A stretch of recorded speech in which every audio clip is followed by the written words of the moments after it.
Senhoras e senhores, muito boa tarde, bom dia, boa noite, boa madrugada. De tarde ainda.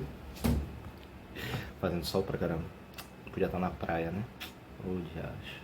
Mas enfim, essa aula é voltada para os alunos do sétimo ano do Colégio Alfenísia Freire. A disciplina é História. E aí essa aula vai ser dividida em duas partes. A primeira, que é a resolução das atividades, da atividade que tinha passado na última aula, as páginas 42 e 43. E depois a gente vai dar continuidade, vai começar um assunto novo, que é lá da unidade 3 do capítulo 9. Pronto, do capítulo 9, uma nova ciência. Então, exercícios, página 42 e 43, e a página 88 para a gente poder começar a tratar sobre uma nova ciência. Mas vamos lá. Eu vou dar só as respostas que tem aqui no livro mesmo, porque se eu for me estender muito, essa aula vai ter em torno de 982 minutos e essa não é a nossa intenção aqui. E a gente tem lá, na página 42, primeira questão. Entre os séculos XI e XV ocorreu o processo de centralização política nos reinos europeus, levando à formação dos estados modernos. Assim, o poder local dos senhores feudais foi substituído pelo poder nacional dos monarcas. Com base em sua aprendizagem sobre a formação dos estados modernos europeus, explique a frase destacada. Resposta aqui é o seguinte, para vocês compararem com a resposta que vocês colocaram. Os reis passaram a administrar os territórios, aprovar leis válidas para toda a população, cobrar impostos dos súditos, cuidar da defesa dos territórios do reino e da população que nele vivia. Assim, o poder dos senhores feudais sobre seus feudos diminuiu e o poder real foi fortalecido, tornando-se de alcance nacional. Então, isso foi por conta da diminuição desse poder dos senhores feudais, né? Passando a ser muito mais essa centralização política, sabendo que os feudos eles eram ideias de descentralização, porque cada feudo tinha uma certa autonomia até mesmo para poder tomar as suas decisões. E quando há essa centralização política, essa visão mais voltada em nome de uma única pessoa, que é o rei, ele vai acabar mandando na zorra toda lá, né? Segunda questão, quais benefícios a burguesia europeia pretendia garantir ao apoiar a centralização política e formação de governos nacionais submetidos a autoridades monarcas e não mais a dos senhores feudais? Resposta. A burguesia queria acabar com os pedágios cobrados pelos senhores feudais, desejava a criação de moedas e de leis nacionais, reivindicava mais segurança nas rotas comerciais e incentivava a unificação dos sistemas de pesos e medidas. Eles buscavam proteger-se. Terceira questão. Mobilize seus conhecimentos e suas leituras e elabore uma definição para absolutismo monárquico. Essa é uma resposta um pouco mais pessoal, né? Mas que aí você tem que trazer algumas ideias sobre as características do absolutismo, desse absolutismo monárquico enquanto regime político europeu, que aí vai ser do período entre os séculos XVI e XVIII, e que você vai encontrar a teoria do direito divino, vai encontrar a ideia de que o poder acaba sendo centralizado em cima das mãos dos monarcas, as mãos dos reis, né? E muita influência da Igreja Católica também durante esse absolutismo monárquico. É a ideia do poder absoluto na mão de uma única pessoa. Quarta questão. Como os monarcas absolutistas obtiveram o apoio da nobreza e do clero?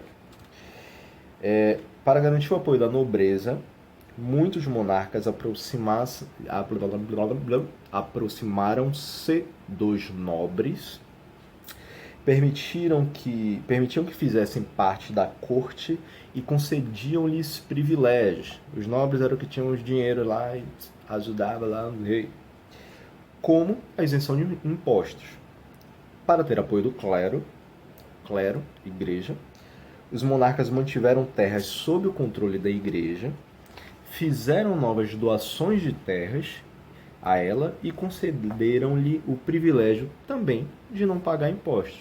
Tanto o clero quanto o nobre não pagavam imposto. Quem pagava era a burguesia e os camponeses. Quem pagava o pato era o pobre, desde aquela época até hoje. Quinta questão, Thomas Hobbes escolheu como título de sua obra mais conhecida o nome de um monstro marinho do Antigo Testamento, descrito como indomável e muito perigoso Leviatã. A voz assim devia ser locutor de rádio, né, velho? De acordo com as ideias defendidas pelo filósofo inglês Thomas Hobbes, por que as sociedades necessitam de reis absolutistas? De acordo com Hobbes, sociedades necessitam de governos fortes para manter a ordem social e evitar os conflitos na luta pelos interesses de cada um. O homem é o lobo do homem. Ó, as ideias. Letra B, você concorda com a afirmação? O homem é lobo do homem, inclusive feita por Hobbes a respeito da vida em sociedade. Por quê? Essa é uma resposta pessoal. Você concorda? Você não concorda? Você acha que o homem está querendo matar tudo o outro homem? Assim, miserável, tá desgramado, tá. Um vai enfrentar o outro, o porquê. Rebanho de egoísta, de safado, salafrário, sem vergonha. Então a resposta pessoal, eu não vou interferir nisso. Letra C, observe a página inicial do livro Leviatã, essa imagem que tem. Na imagem, o rei gigantesco usa a coroa empunhando a espada na mão direita e o cetro na mão esquerda, abre os braços sobre seu reino, seu corpo é formado pela união dos súditos. Que elementos da imagem comprovam as ideias defendidas por Hobbes? O tamanho gigantesco do rei, simples. A presença dos principais símbolos da monarquia, coroa, cetro e espada, e seu corpo, formado pela união de todos os súditos, são elementos que comprovam as ideias de Bossuet. A necessidade de um rei forte e centralizado, sem o qual a sociedade correria o risco de mergulhar no caos. Todo o poder centralizado em cima das mãos de uma única pessoa e a união dos seus súditos, a união dos seus subalternos, para que o rei ele consiga exercer o seu poder de forma inquestionável. Sexta questão, na época que Maquiavel viveu, como estava organizada politicamente a Península Itálica? Resposta: estava organizada em cidades independentes, chamadas de cidade-estado, ou seja, não havia centralização política no território. A unificação política só vai ocorrer lá no século XIX. Quais eram os objetivos de Nicolau Maquiavel defender o absolutismo monárquico na obra O Príncipe? Sétima questão. Lembrando, O Príncipe é completamente diferente de O Pequeno Príncipe, que é um livro que vai ser de Saint-Exupéry, aqui já em 1940 e pouquinho. Sétima questão é acabar com as rivalidades entre cidades italianas e promover sua unificação política. Tem ligação com a sexta questão, né? Oitava questão. Os filósofos defensores do absolutismo argumentavam que apenas os reis tinham poder para estabelecer as regras de convivência social. Converse com o professor, e procure saber como são feitas as leis e como são as regras de convivência social em outros países. Nesse caso, como não dava para conversar comigo para dar essa resposta, né? Eu sei que vocês buscaram, né, na internet, conversaram com algumas pessoas para poder saber tudo direitinho. Registre essa informação no caderno, em dupla, converse sobre...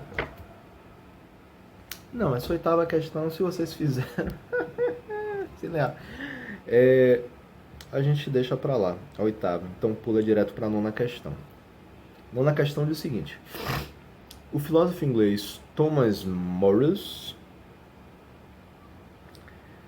viveu entre 1480 e 1535. Em sua obra Utopia, descreveu a sociedade ideal usando como modelo imaginário no qual não havia fome, injustiças sociais, guerras ou governos impopulares e autoritários. Tem aí a historinha e tal, e pronto. A letra A, pergunta: Thomas Morris defendia o absolutismo monárquico? Justifique sua resposta. A resposta é... Não, gente, tô com uma espinha enorme aqui, ó. A resposta é não. Pois, de acordo com o texto, em Utopia, é o que está aqui no livro, viu, gente? São livro de dados.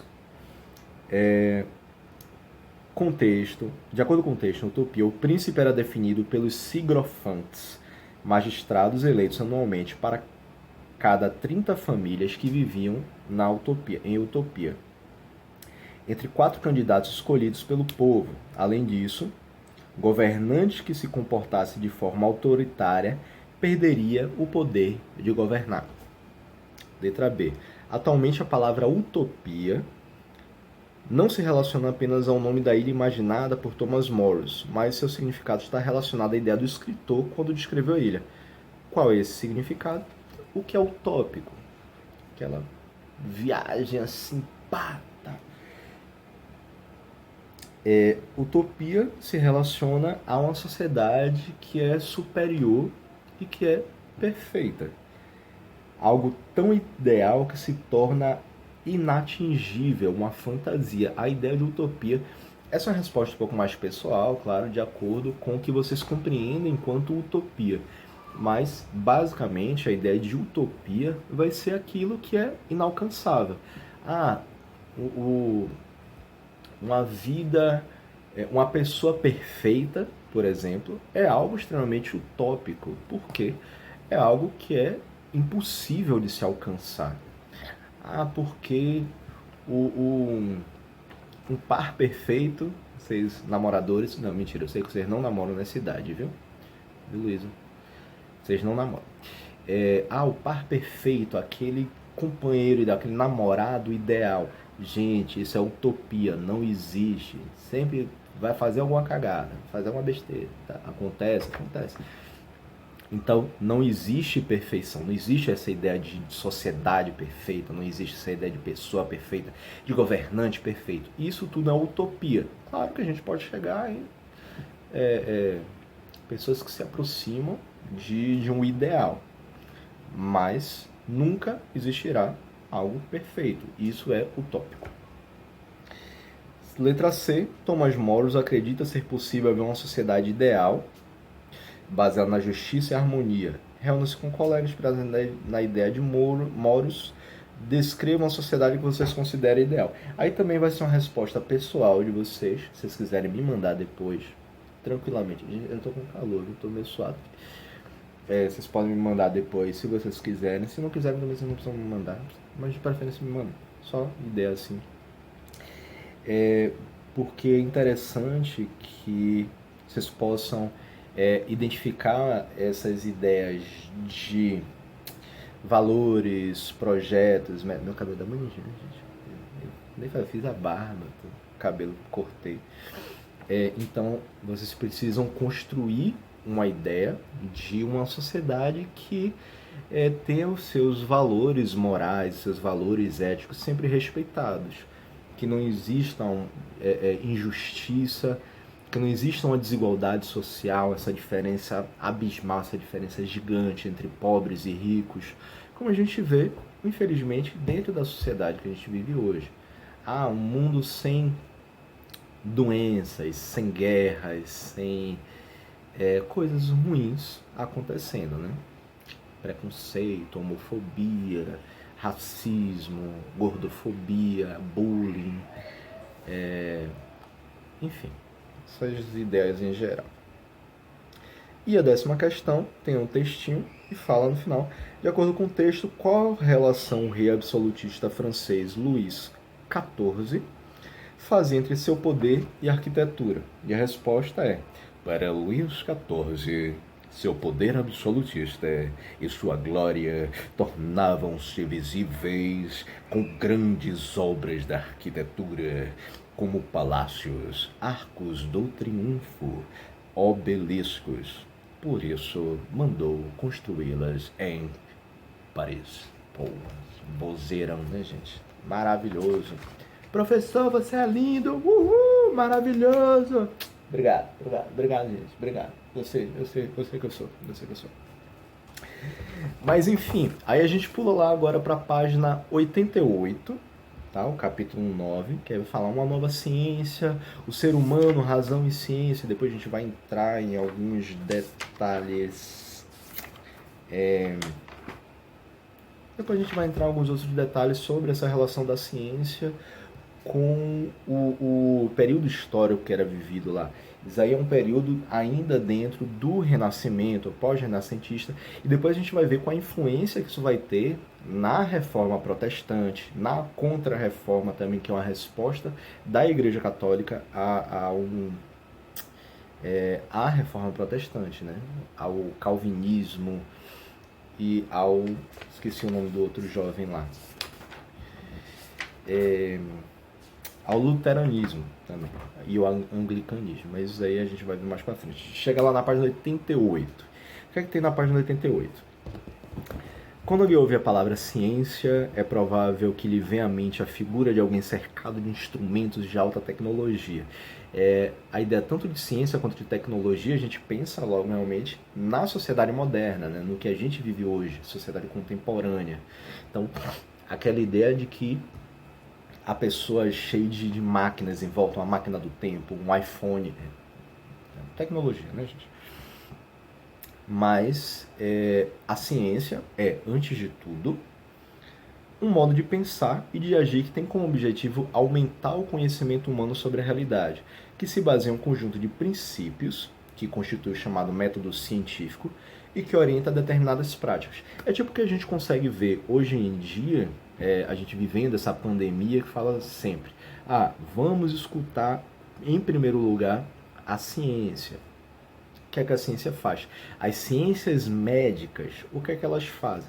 Elas começam a analisar uma série de acontecimentos a partir de estudos técnico-científicos. Não é mero achismo, assim, porque eu acho que tomando esse remédio eu vou melhorar. Não. Você vai precisar fazer um estudo aprofundado em cima daquele remédio para poder ver se os efeitos dele vão... Quais são os efeitos colaterais? Também se esse medicamento ele vai ter eficácia, se ele vai ser bom para tratar aquela doença, né? Os estudos começam a ser feitos, você acha um resultado positivo aqui, você já vai pegar aquilo e vai levar como verdade absoluta? Não. A ciência, ela precisa de tempo para poder trazer resultados.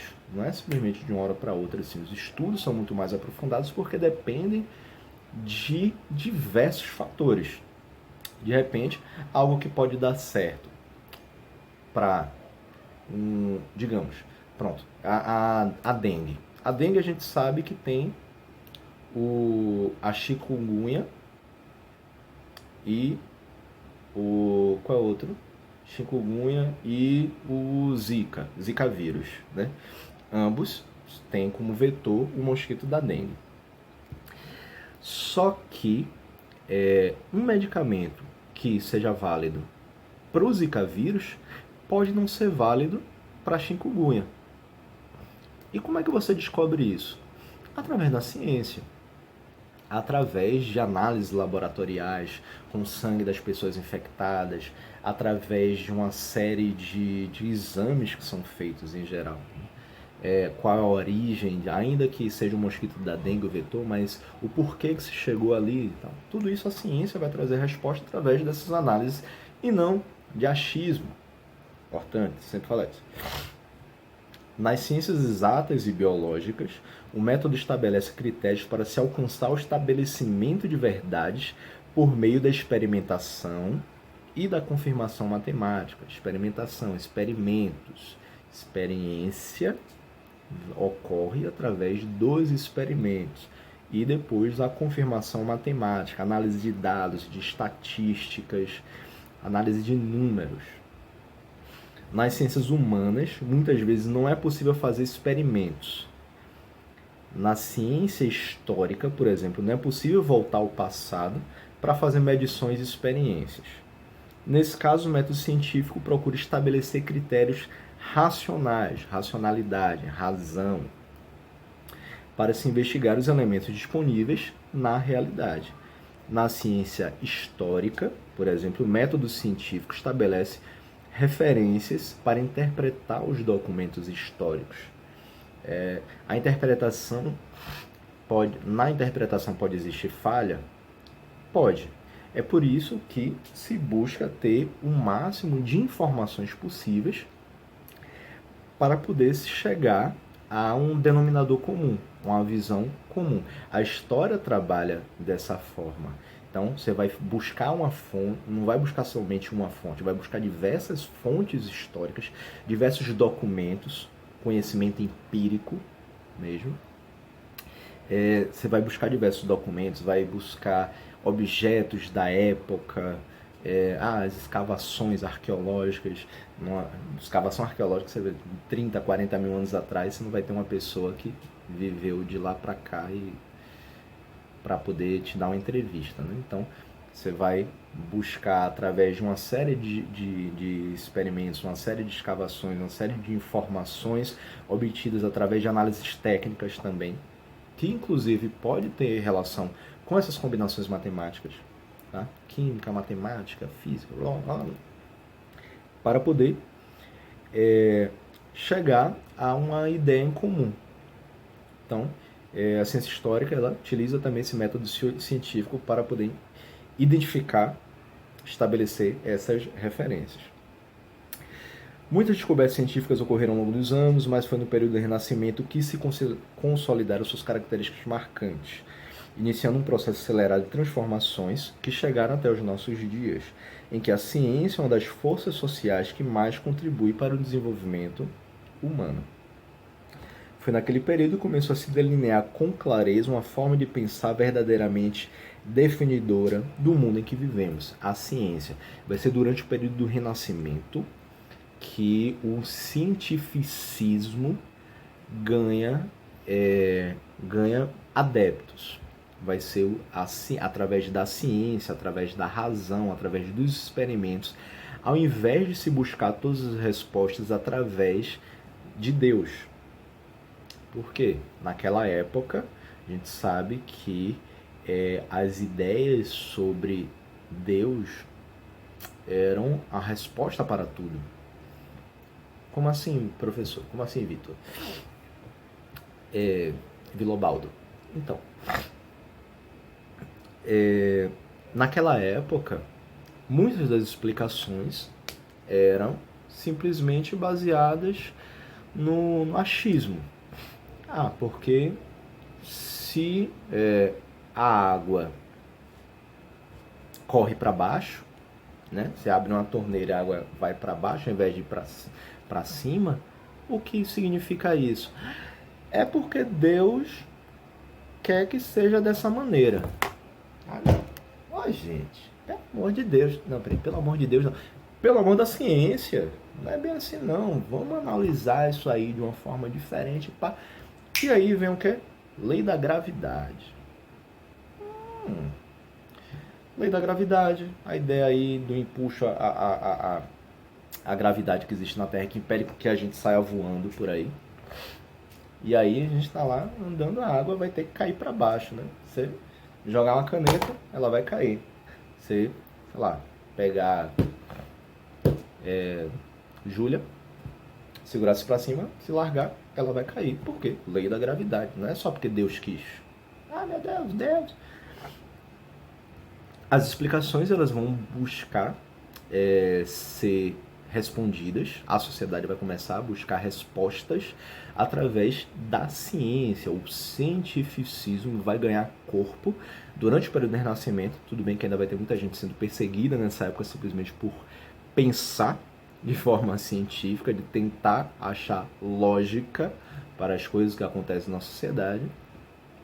Mas, no final das contas, vão começar a encontrar respostas que não é simplesmente porque Deus quis, mas sim porque tudo vai ter uma explicação científica, ou quase tudo.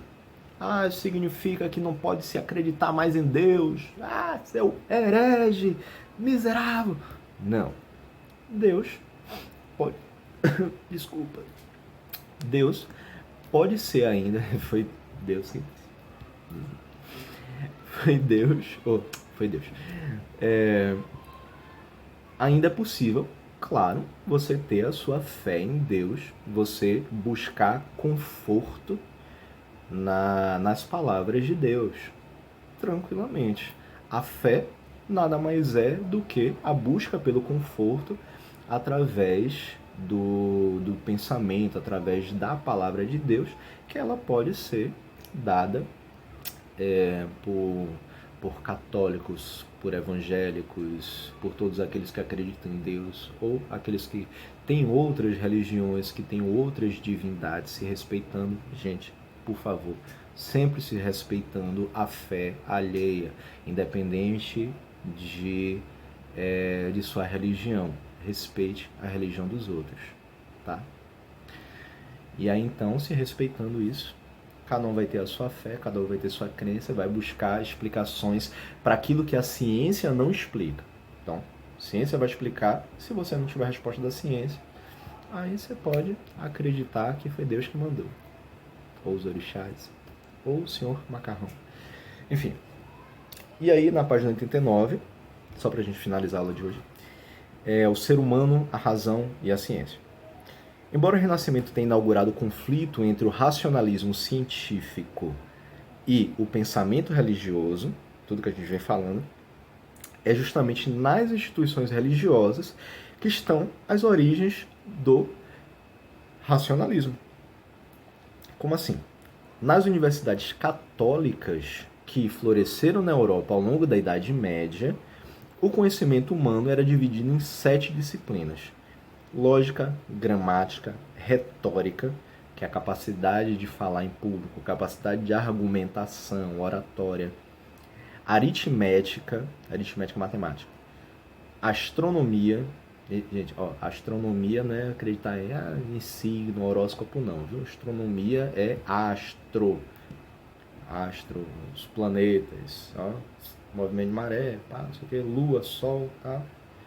Não é peixes, virgem, libra, capricórnio, não. Música e geometria. Embora a lógica já tratasse da investigação racional do mundo, faltava a ela um elemento fundamental do desenvolvimento do racionalismo científico, o experimento. Através das experiências é que a gente consegue encontrar diversas das respostas que precisamos. E não é uma simples experiência aqui, eu fiz essa experiência e acabou. Não. Você vai fazer várias experiências até encontrar a resposta que você precisa sobre determinado assunto. E aí a gente tem o seguinte. Aí a gente tem o seguinte. A maior influência para o surgimento dos experimentos científicos veio de pensadores muçulmanos, como o árabe Ibn al-Haytham e os persas Al-Biruni e Ibn Sina, conhecido como Avicena. Não, brincadeira. Ibn al-Haytham e os persas Al-Biruni e Ibn Sina. Já no século XI, eles haviam escrito obras em que defendiam a experimentação guiadas por parâmetros racionais como ferramenta para a descoberta de verdades sobre a realidade. Então, o que são esses parâmetros racionais? É análise sobre técnicas, basicamente. Análise sobre a lógica. É uma tentativa de não obter resposta unicamente por achismos. Você vai começar a fazer uma série de experimentos, uma série de experiências, até achar uma repetição lógica de um certo acontecimento quando você faz algo. Tipo, se toda vez que eu coloco essa caneta aqui, ela desce, e aí você coloca pesos maiores e pesos menores. Pegar uma folha de papel, vai descer mais lentamente, tá? Ou vai, não vou pegar nada mais pesado que isso, pegar o celular para largar. E aí você começa a fazer uma série de experimentações para poder encontrar uma lógica, e aí você vai ter futuramente, porque é a lei da gravidade que vai permitir com que um objeto ele caia a uma determinada velocidade, porque vai ter também a influência da resistência do ar, e por isso que uma caneta cai mais rápido do que uma folha de papel e um livro cai mais rápido do que os dois, né? Mas enfim, e aí então, experimentação guiada por parâmetros racionais como ferramenta para a descoberta de verdades sobre a realidade. Suas obras foram traduzidas para o latim e estudadas nas universidades cristãs europeias. A gente vai ter muita influência dos muçulmanos na Europa. É importante lembrar que os árabes muçulmanos mantiveram o Emirado de Granada, no sul da Espanha, até 1492. Emirado é um território ou estado politicamente administrado por um emir. Emir significa monarca. E aí lá em 1492, quando saiu o Tratado de Tordesilhas, inclusive, quando foram derrotados pelos reis espanhóis católicos. Após uma ocupação muçulmana de 8 séculos, a Península Ibérica guardou influências culturais e religiosas que se mesclaram às cristãs e se espalharam pela Europa Ocidental. Não é o nosso foco de estudo aqui, mas é interessante a gente ver a influência árabe, a influência muçulmana que ocorreu na Península Ibérica e na Europa em geral. Península Ibérica, quando a gente fala, é sempre importante. Península Ibérica vai ser especificamente a região de Portugal e Espanha. Então, a gente vai encontrar muito dessa influência cultural